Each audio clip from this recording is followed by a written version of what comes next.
just in case someone wants to get back to it. So welcome, Jess. It's so nice to have you here.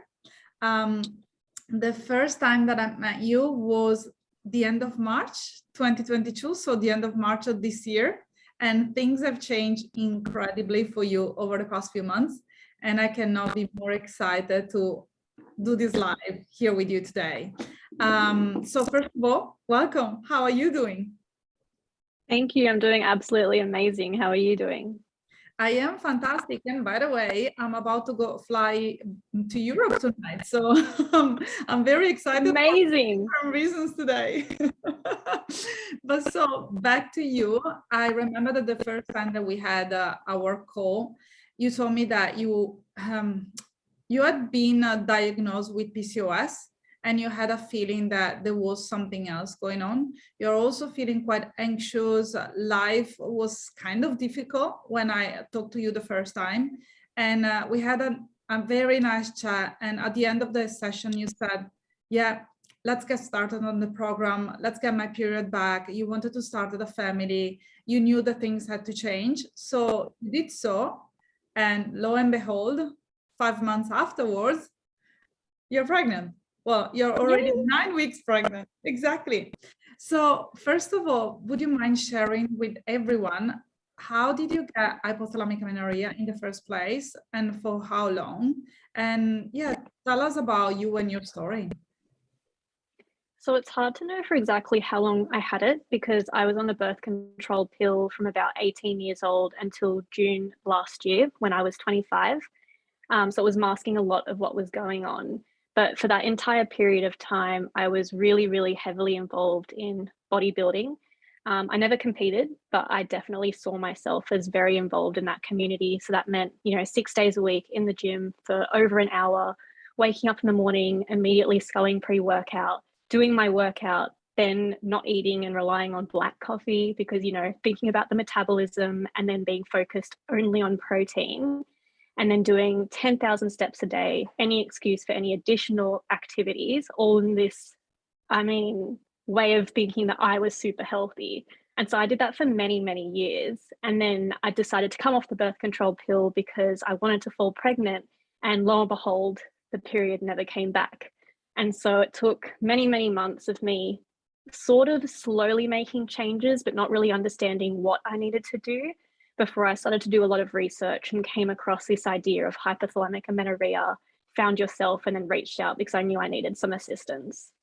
So when you went and saw the first doctor, for example, what did they tell you? So I saw about 3 different naturopaths before I chat with you. The first doctor, she just immediately flat out asked me, oh, do you have an eating disorder? And the way that she said it was just so confrontational. And I just immediately took a step back and I was like, oh, no, I'm super healthy. So that was the first doctor. The second naturopath who I engaged with, I just did a full panel of like a lot of hormonal checks. And she just received the panel back and said, oh, everything's normal. So I can't really help you. Come back to me in about 6 months. And if you still don't have it, then we might think about something else. And that was very disheartening. And then the next doctor I went to, she asked me to go get an ultrasound for PCOS because my blood test said I didn't have it. But then the ultrasound came back as me having cysts on my ovaries. And that was really confronting because I didn't know what PCOS was, what it meant. And that was another big topic that I covered with Claudia when I first met her because I just had no idea what I was dealing with. And how did that make you feel? The fact that you went from one doctor to a naturopath and no one was really listening to your story? It made me feel like I wasn't heard because I knew deep down that there was something wrong, but I also knew that I had the ability to be healed. Like I knew it wasn't going to be something that was never ending, but I just felt like no one was listening to me. I felt incredibly alone because I felt like a lot of my friends and family didn't really know what I was going through, and it's hard to talk to my husband about it. So it was a really, really hard time, in all honesty. Yeah, and I remember that you told me that you have a great net of support, meaning that you have plenty of friends, you have a very close family, your husband has been very supportive as well through the journey. But sometimes it's really hard to open up and to let people know about how scary being without a period can be for a woman. And also for you, yes, you wanted to get your period back and you wanted to ultimately get pregnant and grow a family, but there were also many red flags going on in your life. So would you like to expand on that and let us know what you were witnessing at that time as well? I think the main red flags was I had a lot of underlying anxiety, and it was coming through in all the areas of my life. So it wasn't just with the fact that if I didn't do a workout in the morning, I felt like something was missing and I was just constantly on edge. But it would then kind of come through in my work because I was constantly just having to go, go, go. And for example, if suddenly I had a kind of lull period, I felt like something was wrong because I felt like I craved that kind of go, go, go lifestyle. And so it meant that I was constantly on edge. I needed to control everything. And when things weren't under my control, that's when I would absolutely spin out. And I felt like my emotions were just up and down, based on whether I'm in control or not in control. And I think they were the main red flags I was struggling with. And it was all coming back to me thinking that I was living this healthy lifestyle of counting calories, doing excessive workouts to manage my stress, when really I think it was a key contributor to a lot of the stress I was dealing with. Yeah. And would you say that you have the same level of control over your life at the moment? Do you still feel the need of controlling, for example, your caloric intake and your life in general? And I'm giggling while I'm asking you this question. For the sake of Definitely not. posterity. I think the fact that I'm pregnant right now, the first few weeks of pregnancy were really, really rough. I didn't want any food. The only food I wanted were like crackers. I couldn't move from the couch. And the fact that I'd gone on this recovery journey to kind of loosen the reins and be able to let go of control has meant that being pregnant has been so much easier. Like I could not be going through what I'm dealing with right now if I was still in that control heavy mindset. So I'm definitely living a completely different life now. Like whether I go for a walk, do a workout, or eat, a healthy, balanced meal, way out of my control at the moment. It's really up to the bub and whether it wants me to feel good. Absolutely. And I love that you're sharing this because it is very true that women, when they don't have a period, they want to grow their family, they just want it to happen tomorrow. But there is so much beauty in the waiting period because that's when you really can learn the patient and become very intuitive with yourself and with your own needs, which is exactly what happened to you. And now you're enjoying your pregnancy so much more because of that waiting period. Even though I'm pretty sure that you had your moments and it was frustrating at times. So can I ask you, before we get into your recovery journey, what made you decide to reach out to me specifically and to book that call and sign up for the program? What made you get to that point? I think it was the loneliness of the journey was really getting tough on me. And I think I first started the broader group that you're an admin of. And immediately I already felt at home, like just reading stories of girls going through the exact same thing as me, having the same disordered thoughts as me. I'd just never encountered that type of community in before. And so that was actually what I really, really desired and was the main trigger point for me wanting to work with you. Yeah, and once you joined the HA community, which is part of the program, were such a wonderful member because you basically showed up to every single call. You are always very positive, always supporting the other women. And it did pay off, didn't it, Jessica? Yeah, for sure. So you started the program. What was the biggest roadblock for you that you wanted to overcome? Mine was the control over food. So even though I'd given up calorie counting, I'd still shifted from calorie counting to writing a food journal every single day. And even with that, I had a lot of food rules, which were really, really hard to overcome. And so those were the main things that I had to get over pretty quickly. And I remember within the first few weeks, I sent you a message saying, look, I haven't put on any weight. Like, I think I'm failing. I'm doing something wrong. And I think you gave me a really important reality shock because you were like, well, what are you eating? And I told you, and you were like, well, you're not challenging any of the food rules like we discussed. And so I think I needed that tough love in the beginning because it was really just challenging the ideas around controlling food and being okay with weight gain that I had to really target in the beginning. And may I ask you, how did you let go of the food journaling? How did you let go of that type of control? Which exercises did you implement? So once again, I had to replace it with something because I always found that that was easier for me. So I replaced it with now. Usually when I eat meals, I'm watching an inspirational video or listening to a podcast. And a lot of the time I'll hear something that sounds really cool. So at meal times, I just write down inspirational quotes or something that I learned. And so it's still writing something down for meal times, but it's replacing it with something that's more conducive to a positive habit. I absolutely love that, Jessica. I think that it's one of the most awesome comments that I've received on a live, and it's such a great tip for so many women out there. So tell me, what do you think that it was the most helpful thing or the most helpful advice or situation that you have found yourself in the past few months that really helped your recovery to go from being an idea of being recovered to fully recover? I think being part of the HA community, we were given weekly goals that we were then accountable to do. So either from Jade or Claudia, we would have a specific goal. Sometimes it would be a group one, or sometimes it would be specific to something we were struggling with. So the time where I was transitioning from keeping a food journal to moving to inspirational quotes. And I think having that community where you're accountable, where it wasn't a harsh accountability from just a doctor, but more so a supporting accountability where we're all cheering each other on. I think that was really what helped me the most. And is there something that you really enjoyed about those advices, something that you have taken on board and that you have also shared with friends and that you would like to share with the women that are listening to us today? I think the main one is kind of, I think you mentioned it before, enjoying the journey and not being so caught up in just thinking about that destination. Because as I mentioned, I think one of my favorite quotes is, "You grow through what you go through." And I think I couldn't be enjoying my pregnancy and being in such a free mental state right now if I didn't go through that process of months where it was a struggle, but I was learning and I was doing all the processes that you put in place and all of the mindset work that Jade was asking us to do. So I think it's about just really appreciating the journey and being patient and knowing that it's there for a reason. Did you get to a point where you were feeling really frustrated because you were not seeing the results?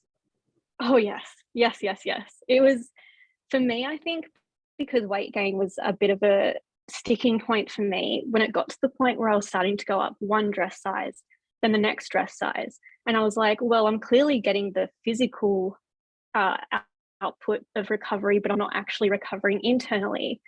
I remember it was really, really frustrating. And at those times, I had to turn to a lot of the mindful practices, which I've incorporated, like my meditation, my journaling, and my affirmation writing. Because I think that's when it is really, really hard.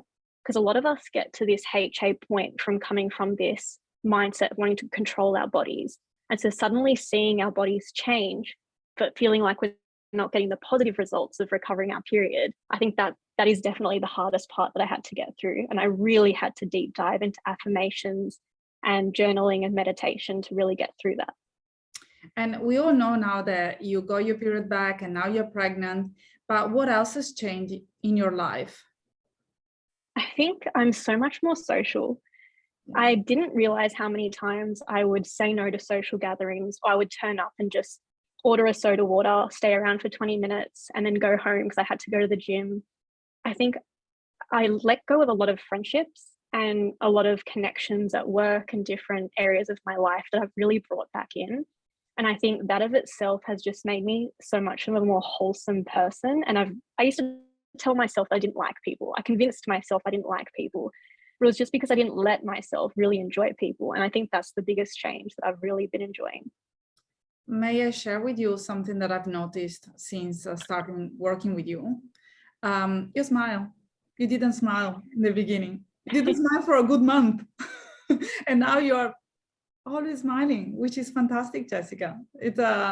We can actually see through the screen how much you have grown over the past few months, which is incredible.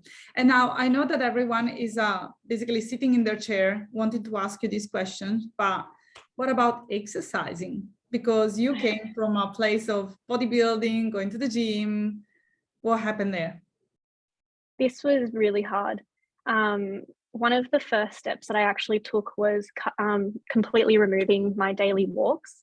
So I was previously getting between 10 to 20,000 steps. And Claudia, you said I can do a maximum walk for 20 minutes a day. And only if it's actually nice outside, because I would make myself go out rain, hail, or shine. So that was the first step that I did, because cutting out the weight training, that felt like just taking my identity away. So I felt that was too hard. But then I just slowly started to reduce my sessions. I went from 6 days to 5 days to 4 days to not at all, purely because I just started to feel like I actually felt better. I had chronic back pain, which I just assumed I would have for the rest of my life. But I found that not going to the gym and pushing myself, I suddenly felt pain free. And Mm. so I started to get all of these amazing benefits. And I actually switched out into dance class. So I now do pole dancing, which, even though it's still exercise, the reason I do pole dancing is because it gives me so much confidence. Because you turn up to a class and you're not there to lose weight or get an exercise. You're there to feel sexy and empowered. And it's the most amazing thing ever. And I think it's switched my mindset from viewing exercise as something purely to control your body to now exercising in a way that I just feel free and happy. And I never ever force it. May I ask you, are you still exercising? Are you still pole dancing now? Yes, I am. It's a little bit hard. I no longer do classes where I'm going upside down and doing flips and whatnot, but I'm still doing like the sexy dance classes, which I'm very excited to be doing with a big bump. Well, I love that. And can you share with us, how did you find out that you were pregnant? Yeah, so about a week leading up to it, I always get motion sick going to work, but it got even worse, and that was the first indicator that I got. But then the main one was I woke up on the weekend, I went to go meditate and light my incense, and it just smelled disgusting. And I was like, that's so weird. And I had my cup of tea and I was like, this tastes disgusting. Once again, super weird. And then I went to go make myself peanut butter on toast and I couldn't even look at the peanut butter jar. And so I was like, something's up. And I'd been taking quite a few pregnancy tests over the past few months, obviously, because I've been quite excited trying to conceive. And my husband has been telling me, you need to stop taking them every time you feel weird because you're just going to disappoint yourself. So I hid it from him, quickly took one because I didn't want to get in trouble, but I actually forgot that I took it. And so I raced back to the bed, was cuddling with my husband in the morning, and then I had to quickly go to the dentist. So I had to run to the bathroom, quickly saw it, and I was like, oh, let me check it. And it was positive. And so my poor husband, barely awake, I turned around, I was like, I'm pregnant, but also I have to go to the dentist, and I had to like rush out, and it was just overwhelming. I bought multiple tests then at the mall, took them in the public toilets because I was just mind blown. I think I took 10 tests on that day. And yeah, it was so overwhelming. And here I am getting teary again for the second time after listening to this story for the second time. But it's such a big emotion, and I can, because I've been a mom of two kids as well, so I know how incredible it is to actually look at a pregnancy test and see the positive sign. But the beauty of this story is also that you took the pregnancy test and you forgot about it.